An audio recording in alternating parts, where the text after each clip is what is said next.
All right, it is actually Christmas now, so for real this time, Merry Christmas, everybody. Genuinely, Merry Christmas. Let's talk about Silent Night, Deadly Night 3. Better watch out. This is a cool pack. Yeah, better watch out for how fucking terrible this movie is. God, I hate this movie. This is the biggest reason I didn't want to go back and revisit this series was because of this movie, because it is so fucking boring. And while I did like it a little bit better than I remember, I fucking hated it. No, I guess that does make it a little bit better than last time.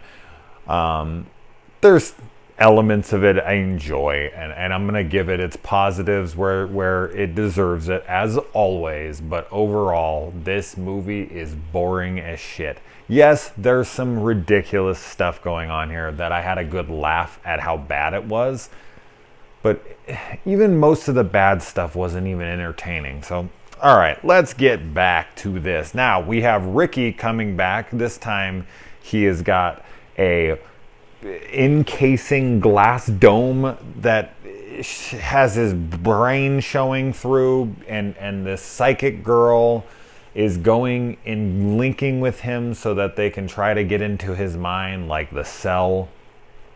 It took the Friday the 13th franchise 7 movies to get to the psychic girl with the killer. Silent Night, Deadly Night 3 fucking sees your 7 movies and raises you fucking 4. Holy shit, man. Gets to that quick. They jump on this like, we're out of ideas already. I think they could have waited till later in the series to go this route, this ridiculous. But nope, they went there. So anyway, this is a blind girl, and she is psychic. Why? I don't know. Because they make it to where she's in a plane crash, and that brings on her psychic abilities. But then within the film, they show that her grandmother has psychic abilities. She is like, my phone's gonna ring, and the phone rings like a second later. So she adopted this power from her grandmother, but her grandmother is not blind, nor does she have any ailments like that. So I don't know why it had to blind her to bring on this. So I don't know why that's a plot element to this movie. And honestly, the blind thing really doesn't play to the film at all. You could have used that so much more. But every time she has an interaction with Ricky, or, other characters, especially Ricky, she screams. Like when he pops up, she screams. When he's in the window, she screams. She shouldn't be able to see him. The whole point of her being blind is so that they could play that she can't see him, and she should be like stumbling around the house, and obviously not with her eyes closed, but that's me being blind since I have vision. But they don't play that at all. Take a movie like Hush, the Mike Flanagan movie on Netflix. Excellent movie, by the way. That's a movie I should be talking about right now, not this piece of shit.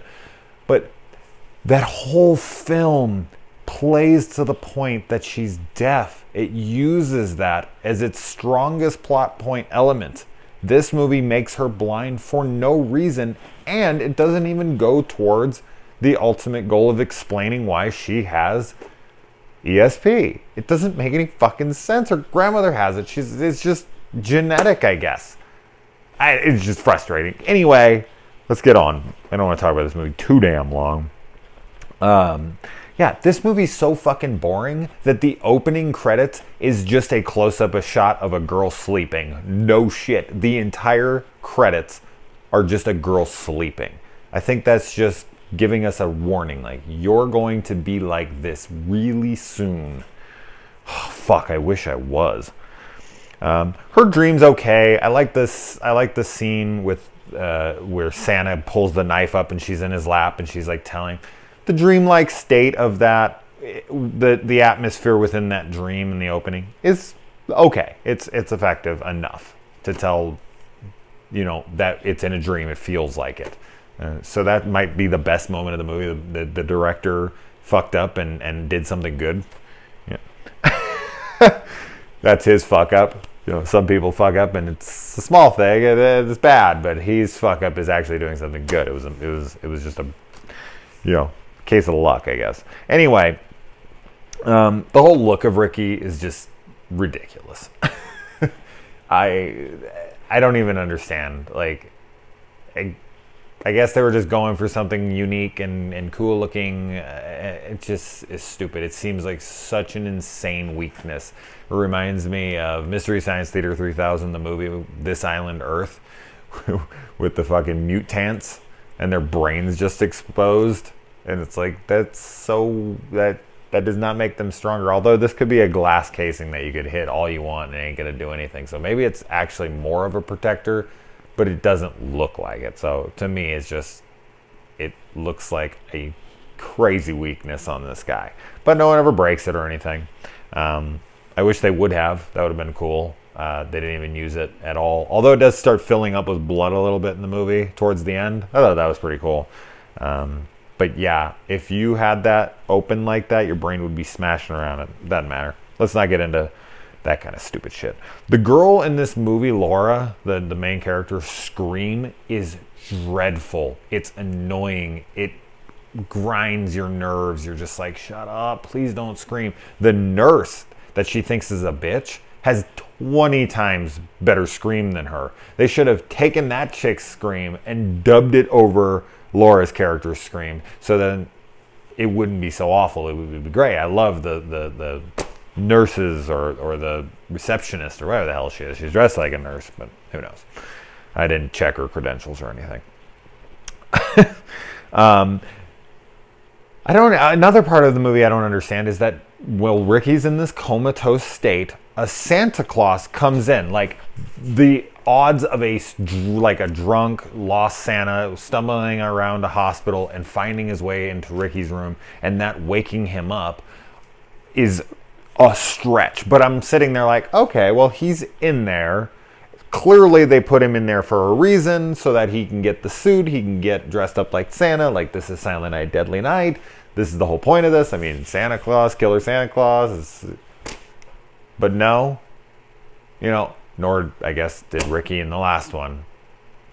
So I guess they just threw that away. But I just thought with the Santa coming in the room, I was like, oh, he's just going to grab the suit. And he just kills the guy and leaves. And I was like, why even make that a Santa? I guess it's just Santa that pulled him out of it. But then his goal is to go kill this girl who's, went into his mind. His motives in this are just, they don't make any sense. It should be like the opposite, right? Oh, God, this movie's so dumb. And I can look past dumb movies. I don't care about that stuff. It's just as long as they're entertaining, and this was not entertaining. Anyway, yeah. He decides that he's going to just slowly walk to the house. They're like on the freeway, this and that. I mean, he ends up getting a car and taking that. People who interact with him don't seem to acknowledge the fact that he is in hospital gown and his brain is exposed and a glass casing is over. Oh, God. And I love that the lead chick in this, because the lead chick in most of these horror movies, obviously, is like the good girl. But Laura's character is actually kind of perverted. She makes like a dick joke, and then she meets the brother's girlfriend, and she's like, I heard you give good head. Like, I was like, damn, Laura, all right, get it. So I like that little change of pace in that. And then, yeah, as I said, I mean, we've talked about the brain thing enough. He goes over to the grandmother's house before they get there, and he wears a stocking cap, like loosely over it, like half of over it covered. And you can still see like the metal part and a little bit of the glass. And he just puts that over, and the grandma is just like, oh, come in, let me feed you. Like, you're cold out here, I guess is why she let him in. I have no idea. But she lets him in, and it's like, you couldn't have just pulled it over? Like, is that to remind us of who it is? Or that's still, he has, like, why did you only pull it halfway over the thing? Like, shouldn't he have been hiding it completely so she wouldn't, and the fact that he doesn't even speak, that she doesn't have any problem with that? She's a psychic, and she doesn't realize that guy's there to kill him. Okay, anyway. Yeah. Both the girls in this movie are very, very attractive, and the brother's girlfriend gets naked with him in the bathtub, and she's a beautiful girl, and they keep they keep cutting between her, and it's like showing her beautiful breasts, and she's gorgeous, and then it just like cuts like back to him, and he's just got this ridiculously overly curly haired chest, and it's just gross, and then it's just her, beautiful, gross, beautiful, gross is grossing me out, and then it was like, oh. Not something you guys need to know. I don't know, but it was something that I wrote down and I committed to my notes. The director, I don't want to talk about him.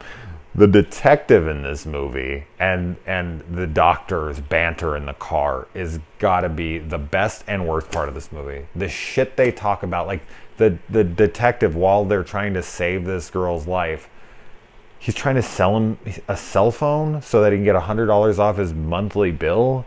And then there's a scene where they are racing to save her life. No shit. They're like, we need to get there. Punch it. And they're like driving there. And the detective decides to pull over to take a piss on the side of the road. And then while he's taking a piss, the doctor gets behind the wheel and takes off. He's racing to save her life, and he pulls over to take a piss. Let that sink in. That is one of the dumbest things I've seen in a movie in a long, long time. How the fuck did they get this past anybody? Like, when they were writing this, when they were trying to get a production, like, wait, he pulled over to pee? Wow. Anyway, and the reactions from people in this movie, like Ricky busts through the door and his hands come through and they grab this girl. Not only is that an insane amount of power and strength that he just exhibited that would scare the shit out of anybody, especially since a front door, and a front door is solid wood. But Laura's reaction is just like, there's nothing we can do. Don't worry about it. And the boyfriend's like trying to help her barely. And then when he lets her go, he's just like, what was that? Who was that? Like nothing. They have like no emotions. They don't seem scared. Oh my God. It's so hard to not make fun of this movie. The pacing is dreadfully slow. The end of this movie, she kills Ricky, I guess, and she gets in the car, and I guess she has this linked moment with him, and she's like, Merry Christmas. And then it cuts to Ricky for no reason at all, and he's in a tuxedo, and he says, and a Happy New Year, and the movie ends. Am I supposed to figure that out? I don't understand. I mean, this whole fucking movie's stupid, so who cares? But that's just yet another little thing they just threw in, and you're just like, huh? What the fuck? Is he in her mind now? Is that what they were trying to convey? Like, he's living in her mind? Or is that for the audience? Like, it's Christmas time, and here's a Happy New Year. I don't know. This movie's fucking stupid. I'm so glad it's over. Oh, God. All right. Moving on to part 4. Fuck you 3. I'm never watching you again. I'm about to break this disc. I can't do that. I am a completist and I'm weak.